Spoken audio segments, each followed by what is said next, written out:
Praise lord ప్రియులారా, ఈ యొక్క ఉదయకాల సమయంలో దేవుడు మనకి ఇచ్చినటువంటి మరి యొక్క నూతన దినం బట్టి దేవుడికి వందనాలు చెల్లిస్తున్నానండి. మరి అందరు బాగున్నారా?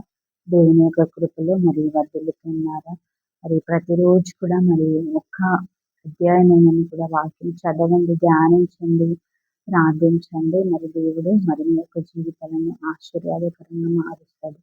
పిల్లలు మరి ఎవరితో మాట్లాడకముందు మరి దేవునితో మాట్లాడండి. ఎవరిని కలవకముందు దేవుని కలుసుకునేటువంటి అనుభవాన్ని మనము మరి కలిగి ఉండాలండి. మరి ఈ యొక్క కాల సమయంలో దేవుడు మనకి ఇచ్చినటువంటి వాక్య భాగాన్ని మనం చదువుకుందామండి. ఈ యొక్క మరి ఈ దినాన మరి మనం వాక్య భాగం ఏంటి అంటే మరి సౌలు మరి దురాత్మ చేత నింపబడడానికి గల కారణాలు ఏంటి అని మరి మనం చూసినట్లయితే మరి మొదటి సమయంలో 18వ అధ్యాయము 6-10 వచనాల్లో మనం చూస్తాం కదండి. మరి ఈ యొక్క రాజు అయినటువంటి సౌలు క్రమక్రమంగా పతనం అవుతూ ఉన్నాడు కదా. అంటే అతడు ప్రారంభంలో దేవుని యొక్క ఆత్మను పొందుకున్నటువంటి వ్యక్తిగా ఉన్నాడు. కానీ ఇప్పుడైతే ఈ యొక్క 10వ వచనంలో వచ్చేసరికి మరి మనకి ఏం కనబడుతుంది అంటే దురాత్మ చేత బాధించబడుతున్నట్టుగా చూస్తాం కదండి. మరునాడు దేవుని యొద్ద నుండి దురాత్మ సౌలు మీదికి బలముగా వచ్చినందున, అంటే చూడండి మరి ఒకప్పుడు మరి ప్రారంభంలో దేవుని ఆత్మను పొందుకున్న వాడుగా ఉన్నాడు కదా సౌలు. కానీ ఇక్కడ 10వ వచనం వచ్చేసరికి ఇప్పుడైతే మరి దురాత్మ చేత మరి బాధించబడుతూ ఉన్నాడంట. మరి కారణం ఏంటి అని మరి మనం చూసినట్లయితే మరి కారణాలు ఏంటి అని మనం చూసినట్లయితే ఒక 2 విషయాలు నేను మీకు తెలియజేస్తానండి. మొట్టమొదటిగా మరి 8వ వచనంలో మరి మనం చూస్తాం కదండి, కోపం కదా.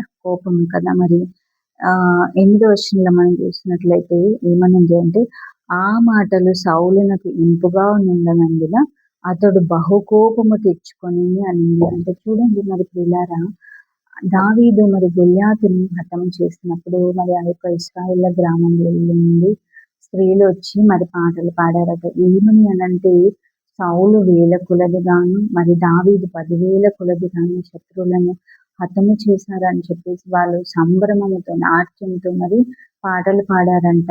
మరి అయితే ఈ యొక్క మాటలంట మరి సౌలుకు ఇంపుగా ఉండలేదు కాబట్టి అతడు కోపము తెచ్చుకున్నాడు అని మరి ఇక్కడ దేవుని యొక్క వాక్యం సెలవిస్తుంది కదండి. చూడండి మరి కదా, ఆ మాటలు సౌలుకు ఇంపుగా ఉండనందున అతడు బహు కోపము తెచ్చుకొని అని ఉంది కదా. మరి అంటే చూడండి మరి ఈ యొక్క మరి సౌలు హృదయంలో ఏముందండి? కోపము కదా. మరి ఏమనుకుంటున్నాడు అంటే, నన్ను తప్ప ఇంకెవ్వరిని కూడా మరి పొగడకూడదు అని చెప్పేసి అలాంటి మరి కోపం, బహు కోపం వచ్చేసిందంట. ఎందుకు అనంటే మరి దావీదును అక్కడ మరి వాళ్ళందరూ కూడా అభినందించినందుకు సౌలుకు చాలా మరి కోపం వచ్చేసిందంట కదండి. చూడండి మరి కోపం ద్వారా అనేక మంది మరి చెడ్డ కార్యాలు చేసినట్టుగా మరి మనం చూసాం కదండి. ఫర్ ఎగ్జాంపుల్ కదా, ఉదాహరణకు మనం చూస్తాం కదా మరి కయీను కదండి. కయీను మరి తన సొంత తమ్ముడైనటువంటి హెబెలును చంపినట్టుగా మరి మనం చూస్తాము. అదేవిధంగా ఏశావు కూడా మరి చూస్తాం కదండి. మరి తన సొంత తమ్ముడైనటువంటి మరి యాకోబు మీద యొక్క కోపంతో మరి పగబట్టినట్టుగా పగ తీర్చుకోవాలని ఆశ మరి పగ తీర్చుకోవాలని అనుకున్నట్టుగా మరి మనం చూస్తాం కదండి. కాబట్టి ఇంకా అనేకమైనటువంటి సందర్భాల్లో కూడా కోపము కలిగి ఉండడము మరి ఎంత నష్టాలకు కారణమైందో మరి లోకమంలో మరి మనం చూస్తాం కదండి. కాబట్టి మరి చూడండి, గొల్యాతును హతమార్చినందుకు మరి దావీదును అభినందించడం మానేసి అతని మీద మరి కోపం తెచ్చుకున్నాడు కదండి. పౌలు ఎంత ఘోరం చూడండి కదా. మరి గొల్యాతును మరి అంతా మరి ఎవ్వరు చేయలేనటువంటి పనిని మరి దావీదు చేశాడు కదా. ఎంత గొప్ప పని అంటే మరి ఎవరు చేయలేకపోయారు అసలు. ఆ యొక్క మరి గొల్యాతును చంపడం ఎవరి వల్ల కాలేదు, కానీ మరి దావీదు మరి హతం చేశాడు కదండి. ఆ యొక్క గొల్యాతును హతం చేసినందుకు మరి అభినందించాల్సింది పోయి మరి దావీదు మీద సౌలు కోపం తెచ్చుకున్నట్టుగా మరి మనము చూస్తాం కదండి. రెండవదిగా మరి విషపు చూపు కదా. విషపు చూపు అంటే ఏంటంటే ఇంకొక అర్థం ఏమొస్తుంది అని అంటే అసూయ కదండి. అసూయ మరి మొదటి సమూయేలు 18వ అధ్యాయము 9వ వచనంలో మరి మనం చూస్తాం కదండి. నాట నుండి సౌలు దావీదు మీద విషపు చూపు నిలుపును. అంటే చూడండి ఇక్కడ నాట నుండి అనే మాట అతడు కోపాన్ని మరి ఒక్క రోజులో మర్చిపోలేదు కదా.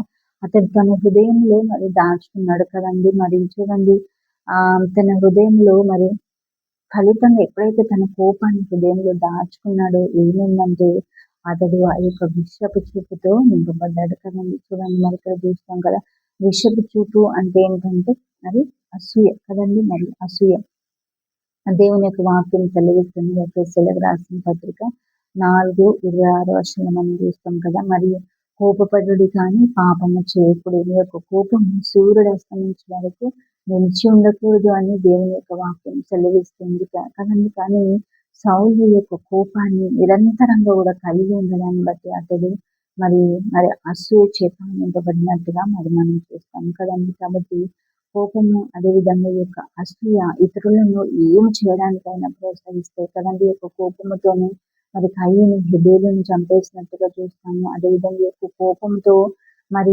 యోసేపుని తన సొంత మరి సహోదరులే కదండి. మరి ఈ యొక్క మొదటి యోహాను 3:12 కూడా మరి చూస్తాం కదా, మరి మరి అమ్మివేశారు కదండి. ఇవన్నీ కూడా మరి ఈ చెడు కార్యాలు కదండి. మరి కోపంతో సహోదరుని చంపినటువంటి మరి కయ్యను మరి దుష్టుని సంబంధిగా ఎంచబడ్డాడు కదండి. మరి అదేవిధంగా సౌలు కూడా యొక్క కోపాన్ని అసూయను కలిగి ఉండడాన్ని బట్టి మరి అతడు కూడా దుష్టుని యొక్క ఆధీనంలోకి వెళ్ళిపోయినట్టుగా మరి మనం చూస్తాం కదండి. మరి దేవుని యొక్క వాక్యం ఏమైనా సెలవిస్తుంది కదా, ఏమైనా సెలవిస్తుందండి.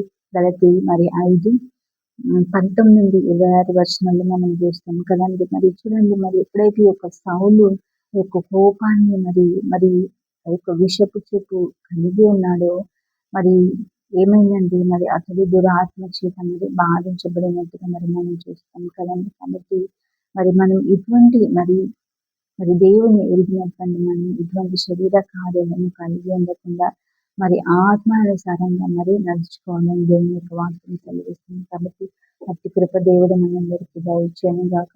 కొద్ది మాటలు దేవుడు మనందరిలో దీవించి ఆశీర్వదించను గాక. Praise God bless you.